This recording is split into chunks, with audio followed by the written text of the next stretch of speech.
जीतन राम मांझी को मंत्री पद का न्योता मिल गया है। हालांकि एक पेज फंस गया था जिसके बारे में हमने आपको बताया था, लेकिन इस वीडियो में हम जीतन राम मांझी के बारे में पूरी बात बताने जा रहे हैं आपको। नमस्कार, दर्श न्यूज में आपका स्वागत है।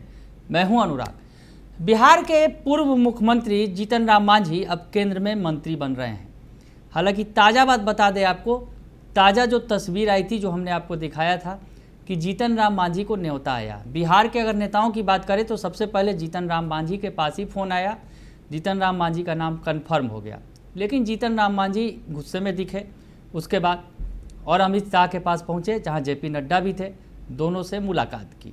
मुलाकात की वजह ये बताई गई कि जीतन राम मांझी के पास जो फ़ोन तो आया और मंत्री पद की शपथ लेने की बात कही गई, लेकिन जीतन राम मांझी देख रहे थे, जहां तक वो सपना पाले बैठे थे कि उन्हें कैबिनेट मंत्री का दर्जा दिया जाएगा, लेकिन जो उनके पास न्योता आया उसमें राज्य मंत्री स्वतंत्र प्रभार के तौर पर उन्हें शपथ लेने की बात सामने आई। वैसे में जीतन राम मांझी नाराज़ दिखे, गुस्से में थे और बाहर निकले तो पत्रकारों से भी उन दो चार हो गए।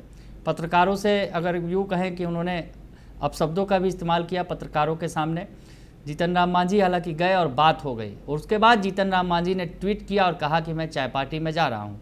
चाय पार्टी में वो शामिल हुए, पीएम मोदी की चाय पार्टी में, यानी उन्होंने मंत्री पद जो उन्हें मिला है उसे एक्सेप्ट कर लिया है।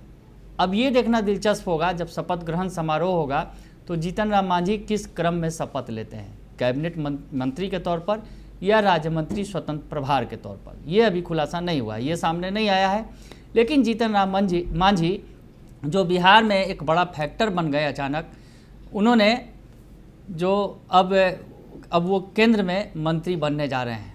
आपको बताएं कि जीतन राम मांझी की जो पूरी कहानी है क्या है, जीतन राम मांझी कौन है। जीतन राम मांझी के बारे में आपको बताएं सबसे पहले कि उन्होंने गया लोकसभा सीट से जीत हासिल की है।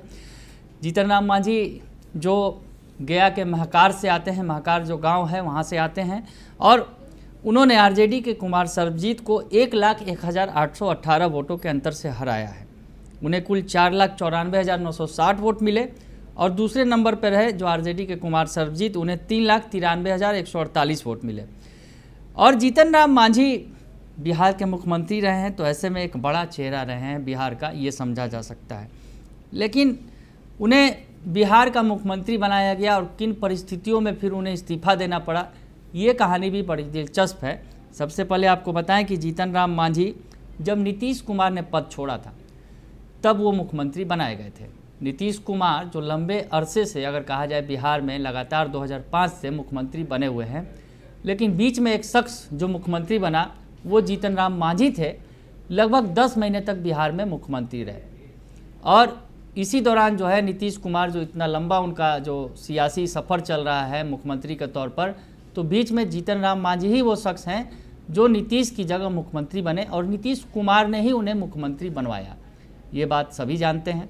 जिस तरह से जो परिस्थितियां बदली थी, हम आपको बताएं कि 10 महीने तक वो मुख्यमंत्री की कुर्सी पर रहे थे और 10 महीने के बाद, 10 महीने पहले जब मुख्यमंत्री उन्हें बनाया गया तब नीतीश कुमार ने जो हार हुई थी बिहार के अंदर उसको देखते हुए इस्तीफा दिया था और जीतन राम मांझी को मंत्री बनाया गया था। दरअसल लोकसभा चुनाव के बाद नीतीश कुमार ने ऐसा किया था और 2000 जो लोकसभा चुनाव के बाद जब उसमें हार मिली थी, नीतीश कुमार महज 2 सीटों पर जीत पाए थे, तो उसके बाद उन्होंने ये बड़ा फैसला लिया था, उन्होंने मुख्यमंत्री पद छोड़ दिया था और जीतन राम मांझी को बनाया गया।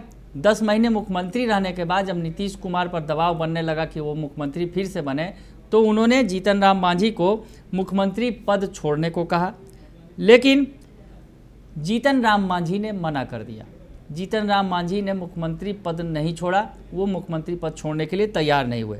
तो ऐसी हालत में नीतीश कुमार ने उन्हें पार्टी से बाहर का रास्ता दिखा दिया और ये जब हालात बने तो ऐसे हालात में उन्हें विधानसभा में बहुमत साबित करने की ज़रूरत पड़ी और इसमें वह हार कर इस्तीफा देने को मजबूर हो गए। इसी के बाद उन्होंने अपनी पार्टी हिंदुस्तानी अवाम मोर्चा का गठन किया, यानी हम का गठन किया और जीतन राम मांझी अलग रास्ते पर चल पड़े। यानी नीतीश कुमार से बगावत करके उन्होंने अपनी नई सियासत की शुरुआत की थी। उसके पहले नीतीश कुमार की पार्टी में थे, लालू यादव के साथ भी लंबे समय थे और यूँ कहें कि बिहार में वो लंबे समय तक मंत्री रहे। मंत्री के अगर कहा जाए कि मंत्री के तौर पर उनका एक लंबा रिकॉर्ड रहा। तो उसके बाद मुख्यमंत्री बने और मुख्यमंत्री बनने के बाद अचानक से सुर्खियों में आ गए। जब तक वो मंत्री थे सामान्य तौर पर लोग उन्हें जानते थे, लेकिन मुख्यमंत्री बनते ही जीतन राम मांझी का जो प्रोफाइल है काफ़ी हाई हो गया। और जिन परिस्थितियों में उन्होंने मुख्यमंत्री का पद छोड़ा, जिन परिस्थितियों में उन्हें नीतीश कुमार ने कहा हटने के लिए और उसके बाद भी वो नहीं हटे और उन्होंने जो है इस मामले को आगे तक खींचा। इस्तीफा हालांकि बाद में उन्हें देना पड़ा, बहुमत साबित नहीं कर पाए, उन्हें पार्टी से बाहर का रास्ता दिखा दिया गया। तो ऐसी स्थिति में जीतन राम मांझी अचानक सुर्खियों में आ गए, चर्चा में आ गए और उसके बाद अपनी पार्टी बनाकर अलग रास्ते पर चल पड़े। तो उनकी पूरी कहानी क्या है ये थोड़ा हम बता दें आपको। जो नौकरी छोड़कर सियासत में आए थे जीतन राम मांझी, 1980 तक नौकरी की उन्होंने, लेकिन अचानक नौकरी छोड़कर राजनीति में कूद पड़े थे। ये 1980 की बात है। पहले प्रयास में उन्हें सफलता मिली और गया के 12 विधानसभा सीट से 1980 में विधायक चुने गए। इसके बाद 1990, 96, 2005 में भी चुनाव जीतकर विधानसभा पहुँचे। पहली बार चुनाव जीतकर विधानसभा पहुँचने पर वह तत्कालीन बिहार सरकार में 1983 से 85 तक उप मंत्री रहे। वही 85 से 88 तक और 98 से 2000 तक उन्हें राज्य मंत्री का पद मिला। तो काफ़ी लंबा अगर कहा जाए उनका सियासी सफ़र रहा है जीतन राम मांझी का। जीतन राम मांझी के बारे में बताएं कि वो दलित मुसहर समाज से आते हैं और दलित मुसहर समाज के तीसरे मुख्यमंत्री बने थे बिहार में वो, ये आपको बताएं। और जो 6 अक्टूबर 1944 को उनका जन्म हुआ था और जेडीयू की सरकार में उन्होंने बिहार के 23वें मुख्यमंत्री पद की शपथ ली थी। और उनका जो जन्म है गया जिले के खिजरसराय के महाकार गांव में हुआ था और महादलित मुसहर परिवार में हुआ था। तो ऐसी स्थिति में महादलित मुसहर समाज से आने वाले जीतन राम मांझी ने एक बड़ा सियासी सफ़र तय किया है, एक लंबा सफ़र तय किया है। लंबे समय तक मंत्री रहे, बिहार के मुख्यमंत्री बने और अब केंद्र में मंत्री बनने जा रहे हैं जीतन राम मांझी।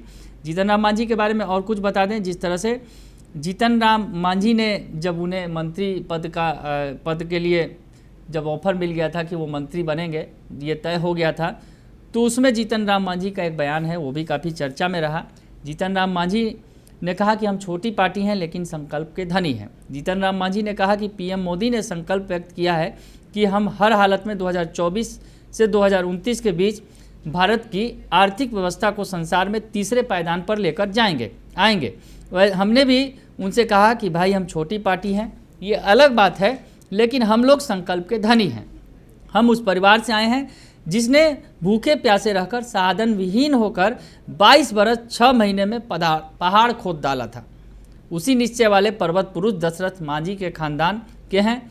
एक बार जब हमने समर्थन पत्र दे दिया और कह दिया तो हम नरेंद्र भाई मोदी जी के साथ हैं और उसी चट्टान की तरह उनके साथ खड़े हैं। तो ये जीतन राम मांझी ने ये बयान दिया था जिसकी चर्चा भी हुई। जिस तरह से जीतन राम मांझी ने जब अपना समर्थन दिया तो पुरजोर तरीके से ये बातें रखी। हालांकि आज का जो सीन आया, जिस तरह से बातें सामने आई, जीतन राम मांझी की नाराज़गी भी सामने आई। हालांकि फिर वो चाय पार्टी पर गए, पीएम मोदी के आवास पर गए और अब मंत्री के पद पर शपथ लेंगे, ये भी तय हो गया है। लेकिन अब आपको बताएं कि जो उनका एक ये रिकॉर्ड भी होगा कि पहली बार लोकसभा चुनाव उन्होंने जीता है और पहली बार लोकसभा चुनाव जीतने के बाद वो केंद्र में मंत्री भी बन रहे हैं। जीतन राम मांझी इससे पहले कई बार चुनाव लड़ चुके हैं और इस बार उन्होंने जो कुमार सर्वजीत को, जो आरजेडी कैंडिडेट को हराया है, उनके पिता के खिलाफ भी, राजेश कुमार जो बड़े नेता थे, उनके खिलाफ भी चुनाव लड़ा था उन्होंने। उसमें वो हार गए थे, लेकिन अब बेटे के खिलाफ उन्होंने जीत हासिल की। 79 साल के जीतन राम मांझी के लिए एक रिकॉर्ड है। और जो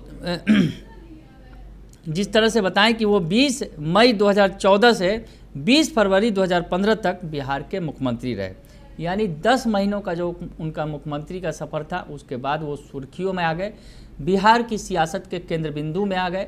और जिस तरह से नीतीश कुमार से उन्होंने अगर कहा जाए दो हाथ कर लिया और उसके बाद अलग सियासी राह पकड़ी। हालांकि वो साथ पकड़ते रहे और साथ छोड़ते भी रहे। इस दौरान महागठबंधन में भी शामिल हुए, लेकिन अब एनडीए के साथ हैं। और कहा जाए कि जो ये लंबी जो अरसे से जीत, वो लगातार चुनाव लड़ते थे, गया से कई बार उन्होंने चुनाव लड़ा और जीत हासिल नहीं की थी और इस बार जीते और अब केंद्र में मंत्री बन रहे हैं। तो जीतन राम मांझी का अब नया एक सियासी सफ़र शुरू हो रहा है। और आपको बता दें कि बिहार में उनके 4 विधायक हैं उनकी पार्टी के, यानी हिंदुस्तानी अवाम मोर्चा के, और उनके बेटे संतोष कुमार सुमन बिहार सरकार में मंत्री हैं। यानी जीतन राम मांझी बिहार में एक बड़ा फैक्टर हैं और आने वाले विधानसभा चुनाव यानी 2025 में जो विधानसभा चुनाव होंगे उसमें जीतन राम मांझी भी बड़ी भूमिका निभाएंगे। और इस बड़ी भूमिका को देखते हुए उन्हें पीएम मोदी की कैबिनेट में मंत्री की भूमिका में फिट किया गया है। बने रहिए दर्शक न्यूज के साथ, तमाम खबरों से आपको अपडेट रखेंगे। फिलहाल के लिए इतना ही, धन्यवाद।